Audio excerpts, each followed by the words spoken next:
All right, so I told you guys yesterday that we had seen somewhat of an indication kind of behind closed doors that Joe Biden is actually feeling a little bit of the heat on student loans, which he was basically planning on resuming in February 1st of next year. So this is something that was completely ridiculous for so many different reasons. Economically, student loans aren't really, at least in my opinion, something that should exist as a concept. I don't think we should have a society that punishes people essentially and straps them with lifelong debt for the crime of trying to get an education. But it doesn't make sense on other angles as well. Politically, even, you're going to be resuming student loan payments in the middle of an election year where young people, as I've shown you guys, according to the polling data, are overwhelmingly turning against Biden. Just none of it makes any sense at any level. So people have been rightfully pissed off at Joe Biden and have been absolutely blasting him recently. And it seems like he is hearing some of the outcry, basically. So we got here from Jeff Stein News: White House is expected to extend the moratorium on student loan payments until May,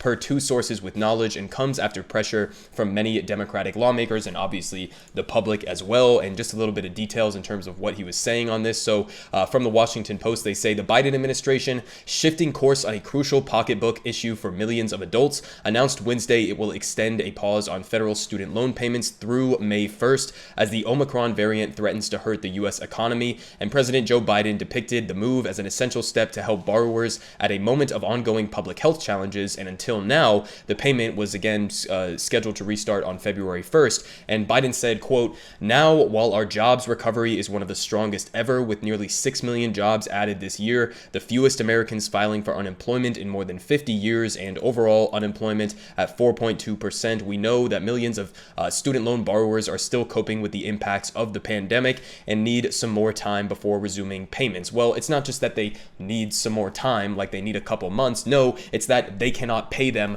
period. And the people who are not going to be able to pay them starting in February are also not going to be able to pay them starting in May. And how big is this problem of people not going to be able to afford the resuming of these payments? Well, I showed you guys this poll a while back, but basically they did a survey asking people who are holders of student debt if they were going to be ready by February 1st, and 89% of them said that they aren't ready to start paying again in February, in the beginning of February, basically. So if 89% weren't going to be ready by February, what exactly makes you think that a substantial portion of them are going to be ready a couple months later? I mean, it doesn't make any sense. The reason why they were not able to pay is for the same reason why they weren't able to pay even before the pandemic, when you had a large subset of student loan borrowers who are basically paying the bare minimum of interest, which is how, they end up having to pay it off over the entire course of their life. And sometimes they don't even pay it off at all, where you see, these ridiculous student loans where somebody pays, they start out with an initial loan of like $90,000. They pay off over,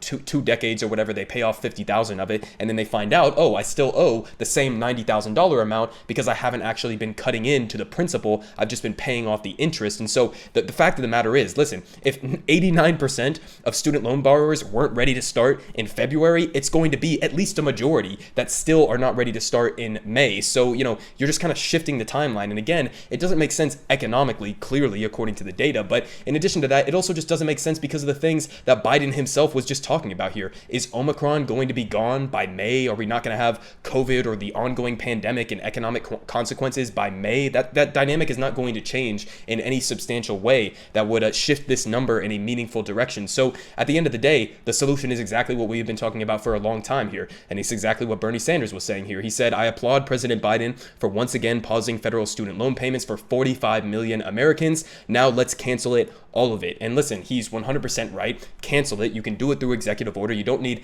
Congress, okay? Basically, the last thing that we heard from Jen Psaki, Biden's spokesperson, who was coming out and giving their take on canceling student debt, as Joe Biden promised to do, right? Remember when he promised to cancel $10,000 of student debt?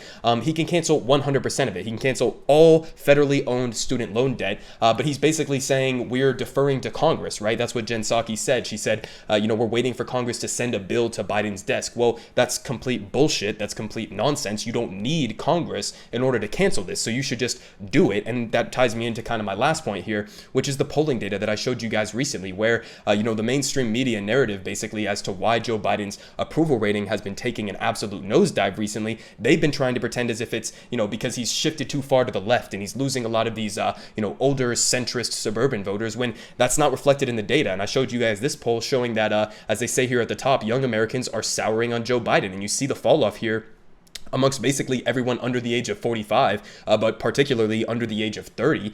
These people are pissed at him, right? You started with a plus 20 approval rating, and now you're underwater at minus 20 with young people. So there's a reason for that, and part of the reason for that is student loans, which was the number one or number two, depending on which poll you look at, issue for voters in November of 2020. So you promised young people that you were going to cancel their student debt, at least a portion of it, and you haven't done that. You haven't lived up to the promise, let alone cancel all of it, which you have the authority to do. So, of course, young people are going to start turning against Joe Biden as time goes on, and it's becoming even more clear that he's not going to stick to his own campaign promises. But, just as a political angle from this, right, obviously doesn't make sense from an economic angle. You have millions of young people who are unable to buy a house and start a family because they can't afford to, because they're paying off these goddamn student loans. So economically, it doesn't make sense. You would be able to, if you canceled it, free up literally over $1 trillion for people who have these loan payments that they're paying every month to go and invest in other things within the American economy. So doesn't make sense from an economic angle, but it also just doesn't make sense from a political angle. And this is, why I always say that it seems like Democrats are self-sabotaging, like they want to lose or something like that. Because,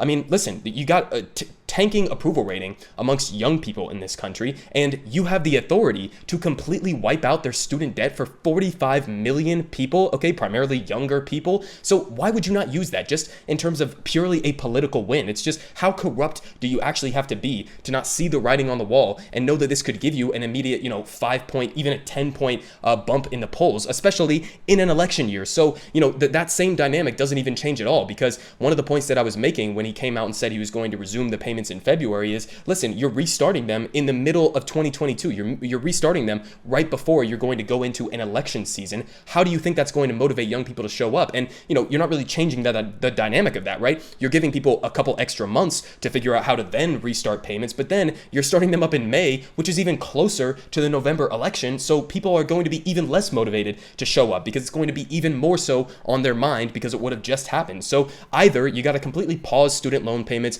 for the indefinite future, at least until, COVID is no longer an issue or whatever, or just fucking cancel it, okay? It's not that difficult. Just cancel student loans, whip out that goddamn pen, Jack, and get it done, okay? It will help you politically. It will help with our economic recovery, as Biden was just pointing out there. It will help in so many different ways, top to bottom. It's just absolutely pathetic that he's not willing to go that extra step. And in a different way, too, this also shows you that public pressure does work. So keep up the public pressure on canceling student loan payments, because if they can adjust their position on when they're going to resume, then maybe, I don't know, they could, with enough pressure and enough pressure from the right centers of power, they could maybe end up canceling even more of it. So that's what you got to do. Stay focused on the issue, bully the shit out of all of these politicians, because apparently, with the free COVID tests and now this extension of the student loan payment pause, then, maybe public pressure actually does work a little bit, and we should ratchet up times a million what we are right now.